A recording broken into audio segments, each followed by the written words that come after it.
दोस्तों, स्वागत है आप सभी का मौसम तक चैनल पर। अगले 3 दिनों के मौसम की बात इस वीडियो में करूंगा।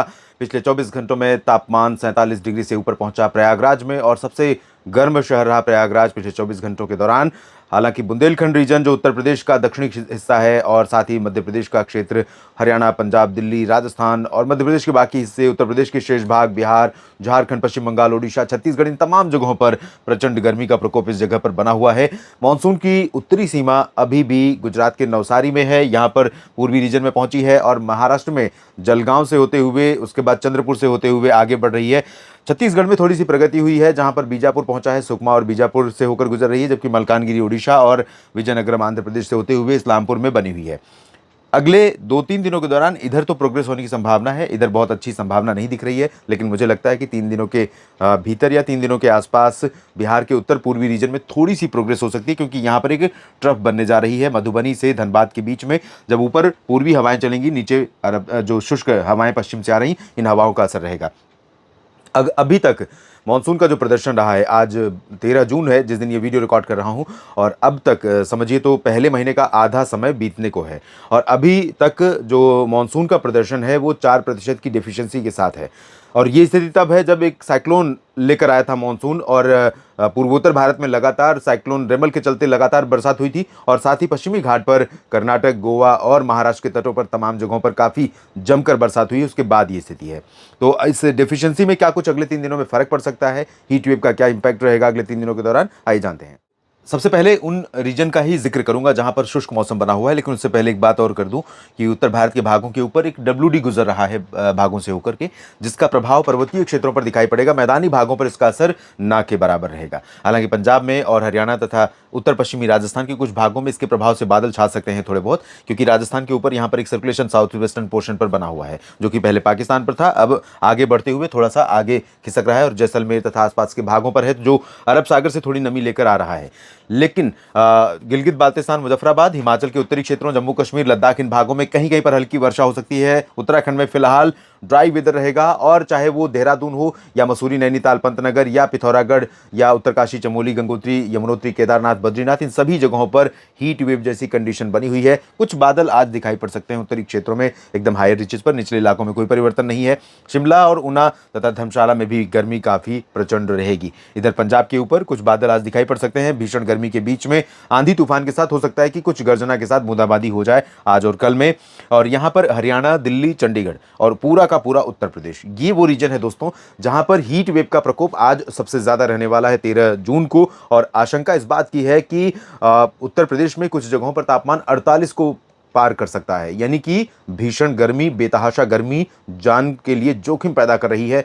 सतर्क रहिए, संभल कर रहिए। एकदम धूप में, पीक सीजन, पीक टाइम में निकलने से बचिए जब तक कि बहुत ज़्यादा ज़रूरी ना हो। और इस हीट वेव का असर लगभग एंटायर उत्तर प्रदेश में रहेगा, जिसमें मेरठ भी शामिल होगा, सहारनपुर, मुरादाबाद, नजीबाबाद भी शामिल होंगे, शामली, बागपत और गाजियाबाद, बुलंदशहर, गौतम बुद्ध नगर, साथ ही साथ इधर झांसी, ललितपुर से लेकर प्रयागराज, फतेहपुर, कौशाम्बी, चित्रकूट, महोबा, जालौन, उरई, और इधर गोरखपुर, देवरिया से लेकर जौनपुर, आजमगढ़, अयोध्या, अमेठी, रायबरेली, सुल्तानपुर, प्रतापगढ़ और बहराइच, गोंडा, बस्ती, बलरामपुर, अंबेडकर नगर और पीलीभीत, लखीमपुर खीरी, इन सभी क्षेत्रों तक इस तरह की स्थिति रहेगी। बिहार में भी भीषण गर्मी है, झारखंड, पश्चिम बंगाल में भी भीषण गर्मी है। कल आपने देखा कि यहाँ पर बिल्कुल भी मॉडल क्लियर दिखा रहा था, लेकिन कल काफ़ी अच्छे बादल यहाँ पर बने हुए थे, और जिसमें उत्तर पूर्वी रीजन में, खासतौर पर बिहार के क्षेत्रों में और इससे सटे हुए कुछ उत्तर पूर्वी झारखंड के हिस्सों में कहीं कहीं पर बादलों की गर्जना के साथ थोड़ी बहुत वर्षा हुई थी।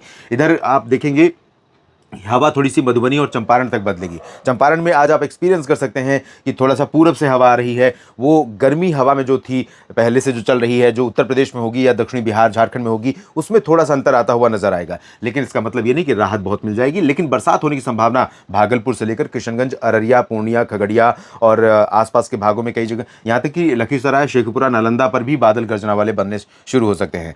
और पश्चिम बंगाल में अभी कोलकाता सहित ये वाला जो पोर्शन है पूरा भीषण गर्मी का शिकार होता रहेगा। यहाँ पर कोई फिलहाल राहत की उम्मीद नहीं है। और सिक्किम तथा हिमालय, पश्चिम बंगाल, मेघालय, नागालैंड और अरुणाचल प्रदेश, असम से लेकर मणिपुर, मिजोरम, त्रिपुरा, इन सभी जगहों पर बारिश थोड़ा बढ़ रही है। और इसकी वजह यह है कि बंगाल की खाड़ी सक्रिय हो रही है और आने वाले समय में जिस तरह की सक्रियता दिख रही है, ऐसे में ऐसा लगता है कि अगर मानसूनी हवाओं को मौका मिल गया मुड़ने का और उत्तर की तरफ भागने का, तो बहुत तेजी से आगे मानसून प्रगति कर सकता है। लेकिन अभी ऐसे संकेत फिलहाल नहीं है। मैं ये बिल्कुल नहीं कह रहा हूं कि मानसून बहुत तेजी से आगे बढ़ेगा, क्योंकि अभी पश्चिमी दिशा की हवाएं बहुत ज़्यादा प्रबल बनी हुई हैं यहाँ, और इसी वजह से आप देखिए उड़ीसा तक के क्षेत्रों को नहीं बख्श रही हैं हवाएं, जहां पर अब तक मानसून को पहुंच जाना चाहिए। और ये यहाँ तक कि प्री मानसून की जो बारिश पंजाब से लेकर हरियाणा, राजस्थान और उत्तर प्रदेश, बिहार में, जहां पर मानसून 15-20 जून के बाद पहुंचता है, वहां पर मानसून के आने से पहले कई बार प्री मानसून के स्पेल देखने को मिलते हैं। और इसी वजह से इस पूरे रीजन में आप देखेंगे तो लगभग 50, 60, 70% की कमी अभी बारिश में बनी हुई है।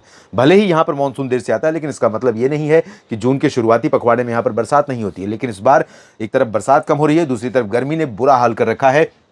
मध्य प्रदेश के ऊपर बादल बनने शुरू हो गए हैं और गुजरात से लेकर दिल्ली तक जो पैच बनेगा, गुजरात, राजस्थान के पूर्वी रीजन, साथ ही साथ हरियाणा का क्षेत्र, इस रीजन पर जो पैच बनेगा यहाँ रिज की वजह से, और ये पैच जब आगे बढ़ेगा इस तरह से, तो मध्य प्रदेश में कई जगहों पर बादलों की गर्जना के साथ बूंदाबांदी, आंधी, इस तरह की संभावनाएं बन सकती हैं। लेकिन मध्य प्रदेश में भी ग्वालियर से छतरपुर के बीच में ये जो पूर्वी रीजन है, सीधी, सिंगरौली और आसपास के भागों का, यहाँ पर भीषण गर्मी लगातार बनी रहेगी। और उड़ीसा, छत्तीसगढ़ में कुछ भागों में बहुत तेज गर्जना के साथ बारिश हो सकती है। दक्षिणी उड़ीसा में ज़्यादा चांसेस रहेंगे और दक्षिणी छत्तीसगढ़ में भी, लेकिन उत्तरी भागों में भीषण गर्मी ही लगातार बरकरार रहेगी। और महाराष्ट्र में विदर्भ के रीजन में चांसेस कम है, मराठवाड़ा में भी बहुत ज़्यादा चांसेस नहीं है, लेकिन जलगांव, नंदुरबार, धुले, नासिक से लेकर सिंधुदुर्ग, सतारा, सांगली, कोल्हापुर, सोलापुर और गोवा से लेकर मुंबई तक काफ़ी अच्छी बारिश हो सकती है। मुंबई के ऊपर सूरत, वलसाड़, नवसारी और ये जो गुजरात का पूर्वी रीजन है, यहाँ पर इंटेंसिटी बारिश की बहुत कम रहेगी। उत्तरी आंतरिक कर्नाटक में, तटीय कर्नाटक और केरल तथा तटीय तमिलनाडु में, उत्तरी तटीय आंध्र प्रदेश में कुछ स्थानों पर ठीक ठाक बरसात हो सकती है।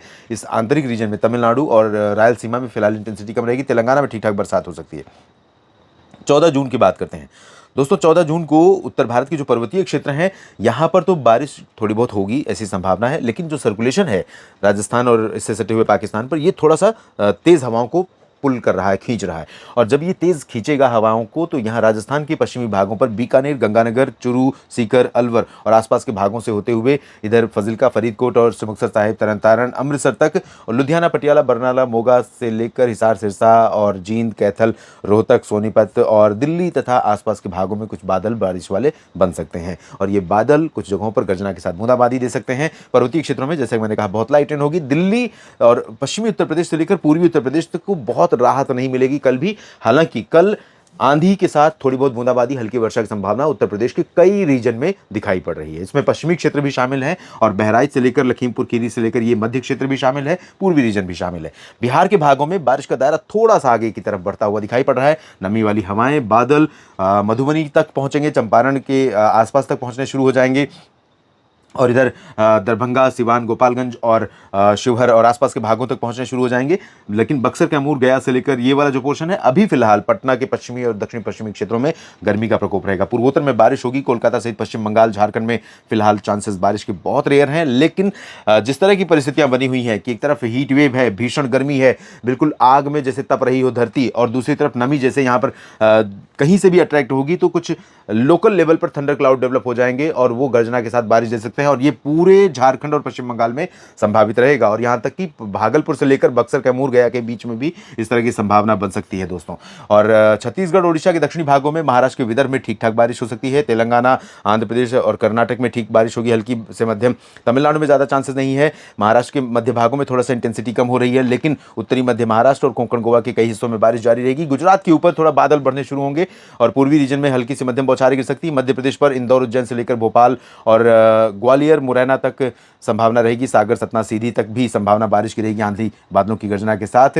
और राजस्थान के दक्षिणी पश्चिमी क्षेत्रों में थोड़ी बहुत संभावना रहेगी, बाकी जगहों पर ज़्यादा चांसेस नहीं है राजस्थान में, लेकिन धूल भरी हवाएं चल सकती हैं कई जगहों पर। और तीसरे दिन की बात करते हैं, यानी कि 15 जून की, तो 15 जून को आप देखें तो थोड़ा सा और निराशाजनक तस्वीर है, क्योंकि ना तो इधर से मानसून आगे बढ़ रहा है, ना जहाँ पर पहुंचा है वहाँ पर बहुत अच्छे परफॉर्मेंस की संभावना दिखाई दे रही है। पर्वतीय क्षेत्रों और मैदानी इलाकों पर भी यहाँ पर इंटेंसिटी बहुत रिड्यूस हो रही है। तो ओवरऑल आप देखें तो 3 दिन में गर्मी में बहुत बड़ा अंतर, जो क्षेत्र अभी प्रभावित हैं उनमें बहुत बड़ा अंतर मौसम में देखने को नहीं मिल रहा है। पूर्वोत्तर में बारिश बढ़ेगी। लेकिन मैं इतना ज़रूर कहना चाहूँगा आपकी संतुष्टि के लिए, और मुझे ऐसा लग रहा है, ऐसा नहीं कि मैं आपको बहकाने की कोशिश कर रहा हूँ कि आप खुश हो जाएँ, लेकिन मैं इतना ज़रूर कहना चाहूँगा कि अब 3 दिनों के बाद यहाँ पर मानसून के आगे बढ़ने की और यहाँ पर ऊपर बढ़ने की संभावना प्रबल हो रही है, जिससे हमें उम्मीद ये पैदा होती है कि 15-16 जून से पूर्वी उत्तर प्रदेश में भी कुछ गतिविधियाँ प्री मानसून की या मानसून की शुरू हो सकती हैं। इस वीडियो में अभी इतना ही। बने रहेगा लगातार मौसम तक चैनल और न्यूज़ मीडिया मंच पर। आप सभी का बहुत-बहुत धन्यवाद। नमस्कार।